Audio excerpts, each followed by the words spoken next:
पर्यंत प्रलय की रक्षा करने के लिए मत्स्य अवतार धारण किए। एक बार सत्यव्रत राजा सरोवर में स्नान करने के लिए गए और स्नान करके जैसे ही सरोवर के जल को लेकर के सुयार्घ देने के लिए हाथ में जल लिया, एक मछली आ गई। राजा को करुणा आई तो राजा ने तुरंत उस मछली को लिया, लेकर के अपने राजमहल में पधारे। एक पात्र को लिया और उस पात्र में जल रखा और मछली को डाल दिया। कुछ देर के बाद मछली बड़ी हो गई।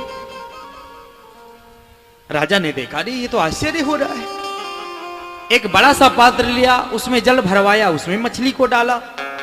थोड़ी देर के बाद मछली उसमें भी बड़ी हो गई और मछली ने आवाज किया, राजन मुझे कहीं दूसरे स्थान पर रखो।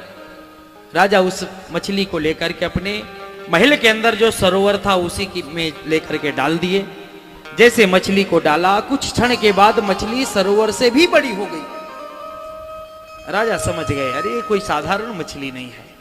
हाथ जड़ करके प्रार्थना करी, बोले महाराज आप कोई साधारण मछली नहीं हो सकते, इसलिए आप जो भी हैं स्पष्ट रूप से प्रकट हो जाइए।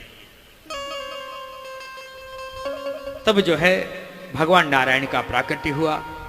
भगवान नारायण ने मछली बने, भगवान नारायण ने उपदेश दिया, आगे चल करके प्रलय होने वाला है और तुम्हें वेदों की रक्षा करना है।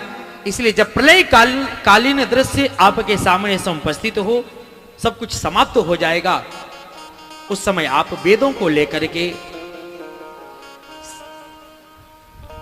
जैसे ही आगे की ओर बढ़ेंगे, महल से बाहर निकलेंगे, एक आपको नाव दिखाई देगी, उसी नाव पर आप आरूढ़ हो जाइएगा और वो नाव जो है मछली की सींग से बंधी होगी और आप इस प्रलय कालीन दृश्य को पार करके चले जाएंगे।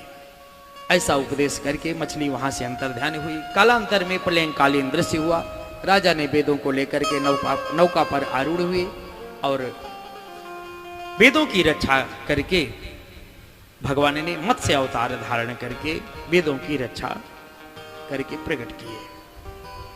बोले मत्स्य भगवान की।